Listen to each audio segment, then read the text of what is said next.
David Leslie. Chuck, how Sir, are you? I'm always great. How about you? Outstanding. All Great right. to be with you. Likewise. I appreciate you joining today. Unfortunately, we're not talking NHL talk today. Exactly, yeah. We'll save that for a podcast or some other Exactly. forum. But you and I have been on many, many, many IT projects together. We have. In our, let's see, we met somewhere around 2018, and I came into your organization mainly for a marketplace implementation. Correct. So tell me a little bit about the climate before I walked in, because I don't know what happened before I got there, but it felt like everybody knew some of the nuance that was going on when I walked in the door. Yeah, there was a little bit of nuance, and then there was also a lot of why are we doing this? There was a lot of uncertainty within the organization, like is this really something we should be taking on? And so there was a lot of that doubt that kind of came in. And then around the time of the kickoff and about the time that you had come into the project, there was just a lot of like, is this something that the e-com organization is going to own? Is this something that the middleware team through the order management team side was going to own? And so what we really needed was we needed someone kind of a strong person who could come in, kind of get the two houses, which typically didn't really work together. There was kind of a gulf between the two. So we really need someone to come in there to kind of be that bridge to ensure that both sides had everything that they needed in order for the project to work successfully. Yeah. So talk a little bit about, when did you feel like that bridge got built, or what were some of the things that led to that bridge getting built eventually? Because obviously we delivered it, but in the beginning, that bridge, that gap did exist. Yeah, and there had always been kind of a tension in that the e-com side was obviously much more progressive. They were really embracing Agile, had a project that had gone in that used Agile, but there was still kind of like, I don't know about this thing, and why are you doing sprints and things like this? And then on the other side, you had that traditional, I wouldn't say e-commerce, but that traditional kind of like that middleware organization where it's like, hey, listen, you can move code in and out in 5 minutes. It takes us hours. And so we really can't just, throw it against a wall, hope it sticks and roll it back. And I think what you did a great job about is kind of being able to kind of translate for the Agile side, like, hey, here's their concerns, here's why they're so risk averse, because these are systems that take hours to do roll-ins for. And then on the flip, when you start talking to the more traditional side, you're like, hey, listen, when you're talking to the e-com folks, they can make a change in 5 minutes and be in and out. They can have a service completely go down. And even small things like, I'll never forget, one of the big challenges that we had was, one team was using Jira, the other team was using not ServiceNow, but they were, forget what tracker they were using, but it was that whole, their biggest one was critical, and that was the second one on Jira. And so we would go in and say things like, hey, we've got 3 criticals, we're ready to go. And they would be like, what? So it's funny you bring that up, because I had actually forgotten about some of that level of nuance. The fact that you guys had different metrics on the different sides of the house on how you measured things, what constituted a showstopper versus not. Correct. And now that you mention it, and I had totally forgotten about this before this interview, I mean, we probably spent the first month, to your point, strategically talking about operating model. Exactly. I completely forgot about this until just now. That's funny. And I was going to say too, is like one of the guys that you had brought in was a outstanding Scrum Master, in the sense of, I've worked with Scrum Masters before. I've gone through Scrum Master training, have run a team, and one of your biggest challenges, particularly when you're working with people outside of the immediate team, even with other Agile teams, is just a translation of, hey, this is what this term means to us versus what you're typically considering it. And so both you and he had done an outstanding job being able to kind of ease those more traditional waterfall type folks into understanding, like, oh, hey, this is how it's going to work. You also had to navigate some fairly significant personality conflicts. And that's where some of the art of project management comes in, because at the end of the day, it's the old Grace Hopper quote, right? You don't manage people, you manage things, you lead people. And that was one of the things that you guys brought to the table, is that you were able to kind of provide that anchoring leadership, so that people could, they may not agree, but they at least got on board and at least tugged in the same direction. Yeah, yeah. No, you perfectly summarized exactly what we've done on that work stream from a people process management. That was well stated. So thank you. So let's talk a little bit about the overall execution, right? So after we got past the systemic challenges of how are we managing the work, we got over the challenges of how is the process going to be across these two entities that operate in two different models. Then let's talk about communication, accountability. Like, what were some of the things that you experienced? Because again, you've been at this client for a long time, and my perception of you was you were a jack of everything in that entire IT infrastructure. You knew all the systems, which most great QA leads and managers do. On top of that, you spoke Agile very well. You spoke Waterfall very well. You spoke everything at this client very well. You were a fixture there. So I'm very curious to hear your perception of, because I'm sure you saw your fair share of program managers, project managers come through, and try and fail, try and be successful, try and be okay, right? Yeah. I'm very curious to hear your perception of just, after we got past that challenge, the next phase is towards build, towards execution, like I said, the stakeholder engagement, you name it, soup to nuts. Yeah, so I think one of the biggest things that you guys did an outstanding job with, and you in particular, was you had some really challenging audiences. You had one set of audience who they were very much like, just tell me we're doing okay and give me the classic metrics. And then you had another audience who was very much like, I need to know to the ticket what's going on in Jira. And you were able to tailor that communication both up and down those different levels within the organization. I think the other thing that you did an outstanding job with was, again, setting those clear expectations of like, hey, this is what we're looking and committing to as part of this sprint. And if we can't make it, we can't make it, but we need to call it out and we need to clearly communicate it, because it's going to have to get done, and we're going to have to figure some things out in order to get done. Because the other element that was on that project was, you obviously had the third-party marketplace vendor who was coming in there, but then they also had partnerships that they were trying to facilitate through this coming back into the business. So you had business stakeholders who were like, hey, when can I bring in item X because I want to merchandise against that? You had the IT side of the house on the e-com side who are like, hey, we need to get these items into our system so that we can start allowing the merchants to merchandise against it. And then you had the IT shop who were just like, okay, how is this all going to work? And you're going to touch our database now and stick these things in?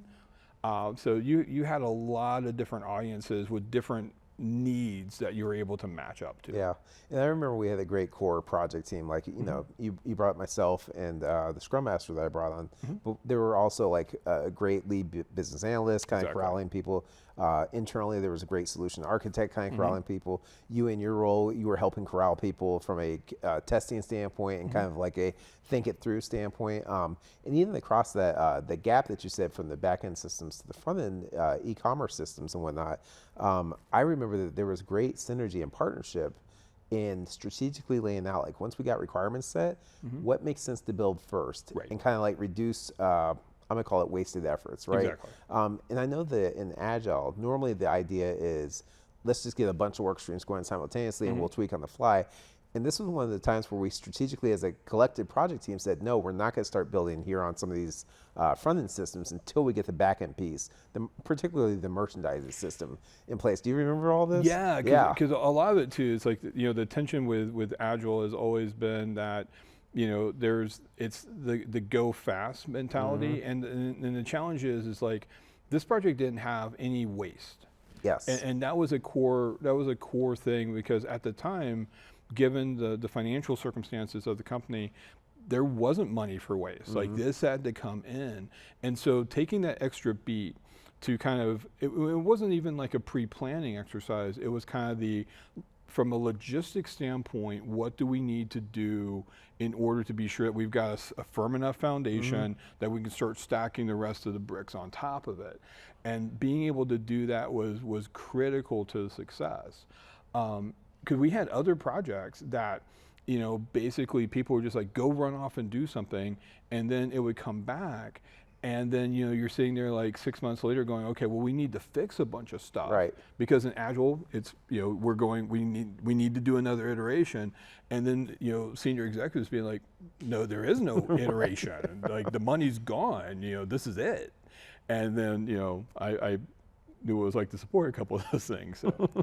No, you nailed it. I recall there was minimal to zero waste in that project. And for something that massive, that was really just impossible to even fathom. It really was. Right. And I just remember how much as a collective team, and that, to me, that's when the bridge started getting built, is we collectively, front and back end systems, were talking through in the massive conference room. Sequentially, what makes sense to build, and then when can we start building simultaneously?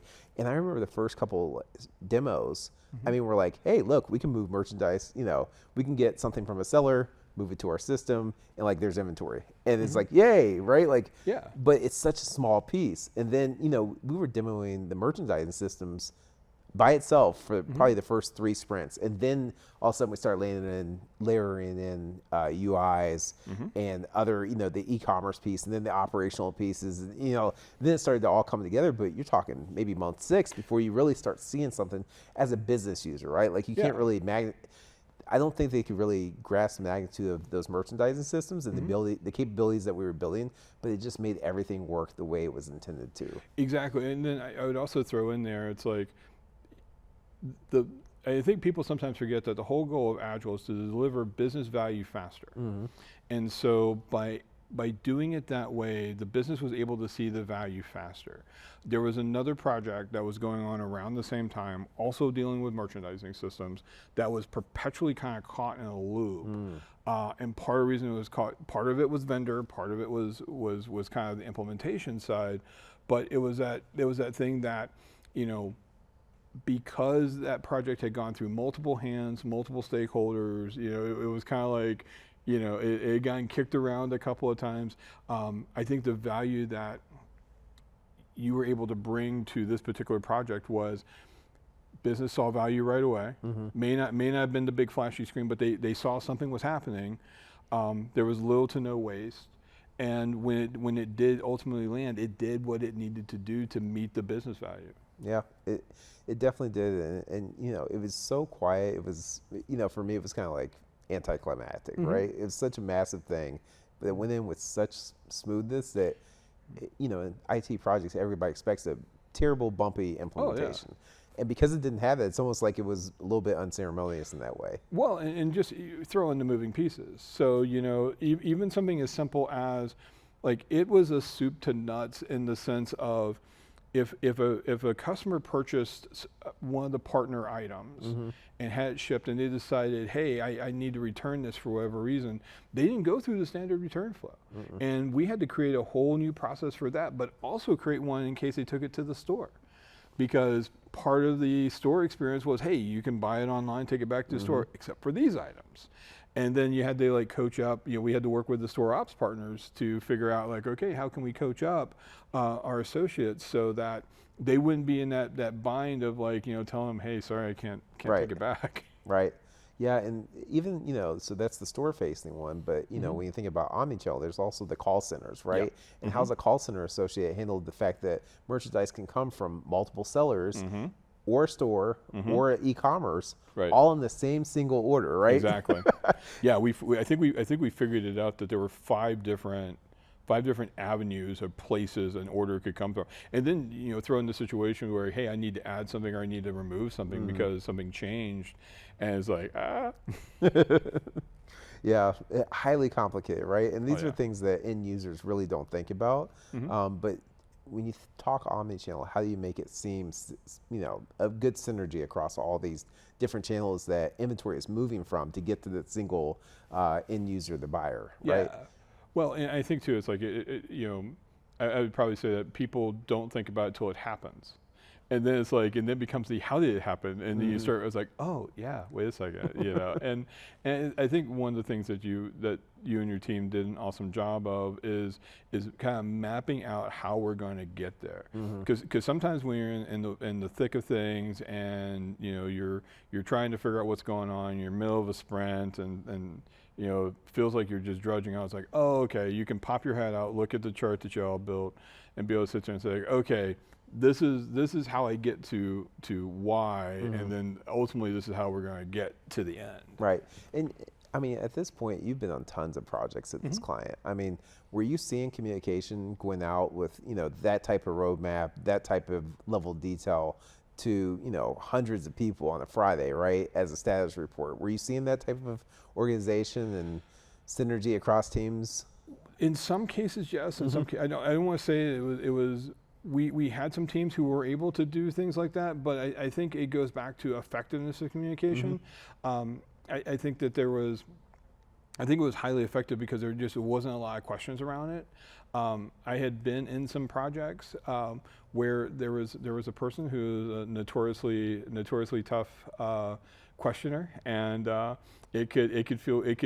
saw some projects where things got very, very tense when they were given their one slide presentation, and I never saw your slide ever getting grilled the way I saw other people's slides sometimes get grilled. Gotcha. No, that's good feedback to have.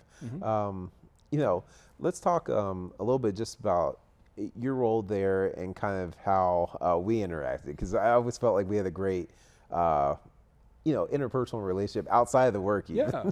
Oh yeah. So I think a lot of it too is like, my role there was, I was a QA manager there. It actually started out as a QA lead, and it was really interesting because like I have kind of a weird background for an IT person, and especially a quality person. 'Cause I started out actually as a sales associate way back at CompuServe, so that dates me like really bad. And how we got into QA was we had these things, believe it or not, we used to put out CompuServe magazine on CD. So if you couldn't download the first music song ever, which was from Aerosmith, you could get it on your CompuServe CD. Okay. And so they made those available to employees to test before they would ship them out to the subscribers. And I really enjoyed playing around with that thing. And I had a colleague say, that we have a job for this, and that's QA. And that's how I got into it. Nice. Because the original path was to be a history teacher and a baseball coach. And so by the time I got to Express, I had worked a ton in library systems, was over at OCLC for a while, and then had done some time at the Dispatch Media Group. And so when I came to Express, was originally there to kind of mentor two QA folks who were getting into point of sale, non-traditional QA backgrounds. One of whom you also worked with, who turned out to be like one of the best BAs I've worked with. And so I was pulled into different projects because I had a lot of different experiences. And I think part of the reason why we clicked so well was not only did I have my PMP certification, so I knew the waterfall side, but it was also when I was at OCLC, I was on a team where we were essentially part of an agile incubation project. And what they would do is like literally every 6 months, we would go through a different agile training course and we would apply it to see how well it worked. Gotcha. So did everything from like Scrum to Kanban to this thing that no one uses like DSDM. And so when we got together, we were able to kind of communicate, like I was able to, because I was at the time representing more the traditional middleware side, and was kind of bringing some of their concerns to the table, but I also knew enough of the Agile to be able to kind of help be a translator in a way of saying like, hey, the thing that Chuck and his team were doing, like it does work. I've seen it work other places, and they're doing it at a very high level. So just kind of trust the process and we'll get through. Yeah, no, and you were a great ambassador for that in conjunction with my team as well. And over the course of 10 months, like I felt like we became such a well-oiled machine. Oh yeah. And like I described, those first couple of sprints were such like small bits of work that we were presenting, but then I felt like somewhere along the way it just became like we almost had to schedule 2 retros, right? Because we're delivering so much value and so many things to review with the business team, and we wanted them to get excited about now it's all coming together. Right. It's starting to snowball, and I felt like that's exactly what happened. It snowballed, and then it was over. Right. It was crazy how quickly it Yeah. all came together. Well, and the tension too is like, and this was one of the more jarring experiences, and I've talked about this with other people for a while, is one of the tensions when in retail projects is the worlds that I had come from. When you had a really high performing team like that, you did everything. You locked the doors. Like you didn't want any of these people walking out the door. You're like sealing them up. And in retail, it's like, oh yeah, we're breaking the team apart. It's like, what? Why? Right. It's like the band just had a hit album, and what are we doing? Yeah, and unfortunately, that is the nature of contracted projects in matrix environments, right? Right. Well, I would also say too, it's like, and this is where we're going to pivot back to the NHL a little bit. 'Cause I think one of the strengths that, one of the best analogies I had heard, particularly about working around contracts and project teams like this, was think of professional sports teams. So you have a background in hockey. Mine's primarily in baseball, but there was something that Netflix said in their culture deck, which is we're not a family, we're a high performing sports team. And when they said that, I got the analogy because you're always looking at pieces, and you're always looking to improve, and you're always trying to better the team and the organization. And that's something I think that you guys brought to the table. Were there people at Express who are operating at a high level? Absolutely. I'm sorry, I said quiet. Absolutely. But there was also value that you were able to bring that wasn't in the organization, and being able to also mentor and train people through the experience that we did have people who were able to then step up and kind of take some of the things that they learned on the project and apply it to others. Yeah, the mentoring and training piece, I hesitate to sell that as part of the consulting engagement, but that's definitely part of it. And you've witnessed that and saw that. To your point, it's part of what builds the relationships. Right. It's part of what bridges those political gaps and those differences in opinion gaps. And at the end of the day, it's really what brings the entire organization together. Right. And I always say this, after I leave an organization as a consultant, I want it to be like twice as good as when I came in, right? Like, and I feel like in this case, that was truly the situation, because those two teams, the front end and the back end teams, all those application areas can now collaborate on future projects and continue to years later, right? Right, exactly. And then it's also that embracing that mindset of like leave your consultancy at the door, because it wasn't just your consultancy. There were other consultants who were involved from other companies. And I remember like one of the worst interview questions I was ever asked. I was talking about potentially taking a consultant job, and the question was, we're working with another consulting firm, and they have an opposite way of doing something than we do. How do you deal with that? And I was like, well, is the way they propose doing it in the best interest of the customer? If so, we're going to use that method. I did not get that job. Yeah, well, but that is the right approach, and the approach I've tried to use myself. One last thing I definitely want to kind of circle back on, going back to the sports team, I love your analogy of, professional sports athletes, right? The epitome of what they do. And they come from all over the world, and you put them on the same sheet of ice. In the example of hockey, and I'll never forget going to my first Blue Jackets game, or not game, the first practice when they were an expansion team. And there's all these people that never played together before, and they're just making music on the ice together because they speak the same language of hockey. Right. And so technology projects are no different. To your point, the superstars will come together, and they will like make music together because they all have the approach of let's do what's best for this organization. Oh yeah, absolutely. And then and you've seen this kind of firsthand as you've watched the game over the years. I look at a guy like Paul Maurice with the Florida Panthers, for example. Like, you look at some of his post comments after a really bad defeat. They had an awesome run in the Stanley Cup playoffs, but you would want to go play for that guy. For the way he covered his players, the way he took accountability for what happened, the way he built that organization to get to that point. Like, there's free agents who are sitting there going, "Yeah, I want to play for Paul Maurice." Are you calling me Paul Maurice? Yeah. That's probably one of the best compliments you've ever given. Well, I was going to say it was either going to be that or John Cooper. So both are good. yes. Thank you very much for this, Dave. I appreciate you taking the time. Absolutely.